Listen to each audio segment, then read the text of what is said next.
So graduates, that's what I want for all of you.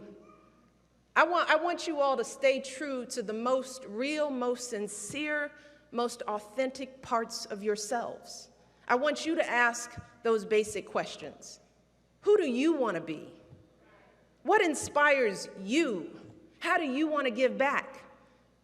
And then I want you to take a deep breath and trust yourselves to chart your own course and make your mark on the world. Maybe it feels like you're supposed to go to law school, but what you really want to do is teach little kids. Maybe your parents are expecting you to come back home after you graduate, but you're feeling a pull to travel the world.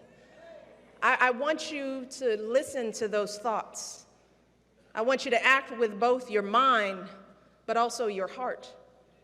And no matter what path you choose, I want you to make sure it's you choosing it and not someone else. Because here's the thing. The road ahead is not going to be easy. It never is, especially for folks like you and me. Because while we've come so far, the truth is that those age-old problems are stubborn, and they haven't fully gone away.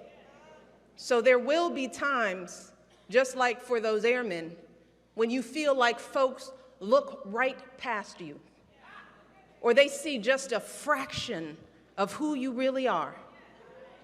The world won't always see you in those caps and gowns. They won't know how hard you worked and how much you sacrificed to make it to this day, the countless hours you spent studying to get this diploma, the multiple jobs you worked to pay for school, the times you had to drive home and take care of your grandma, the evenings you gave up to volunteer at a food bank or organize a campus fundraiser. They don't know that part of you. Instead, they will make assumptions about who they think you are based on their limited notion of the world.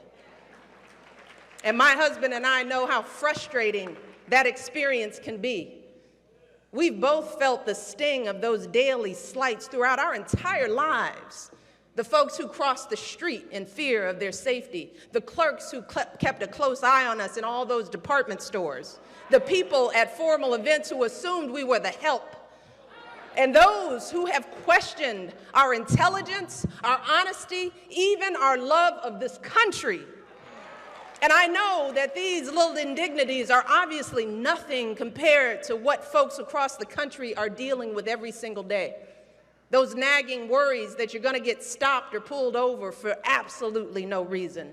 The fear that your job application will be overlooked because of the way your name sounds. The agony of sending your kids to schools that may no longer be separate, but are far from equal. The realization that no matter how far you rise in life, how hard you work to be a good person, a good parent, a good citizen, for some folks, it will never be enough. And all of that is going to be a heavy burden to carry. It can feel isolating. It can make you feel like your life somehow doesn't matter. That you're like the invisible man that Tuskegee grad Ralph Ellison wrote about all those years ago. And as we've seen over the past few years, those feelings are real. They're rooted in decades of structural challenges that have made too many folks feel frustrated and invisible. And those feelings are playing out in communities like Baltimore and Ferguson and so many others across this country.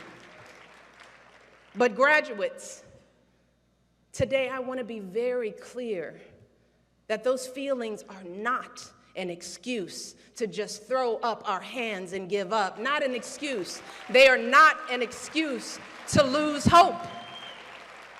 To succumb to feelings of despair and anger only means that in the end, we lose. But here's the thing.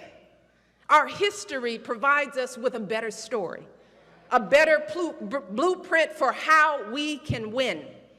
It teaches us that when we pull ourselves out of the lowest emotional depths, and we channel our frustrations into studying and organizing and banding together, then we can build ourselves and our communities up. We can take on those deep-rooted problems, and together, we can overcome anything that stands in our way.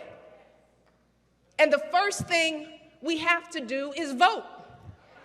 Hey, no, not just once in a while, not just when my husband or somebody you like is on the ballot, but in every election, at every level, all of the time.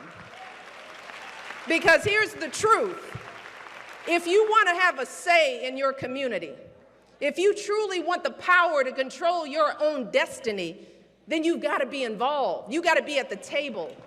You've got to vote, vote, vote, vote. That's it. That's the way we move forward. That's how we make progress for ourselves and for our country. That's what's always happened here at Tuskegee.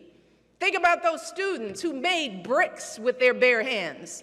They did it so that others could follow them and learn on this campus too. Think about that brilliant scientist who made his lab from a trash pile. He did it because he ultimately wanted to help sharecroppers feed their families. Those airmen who rose above brutal discrimination, they did it so that the whole world could see just how high black folks could soar. That's the spirit we've got to summon to take on the challenges we face today. And you don't have to be President of the United States to start addressing things like poverty and education and lack of opportunity.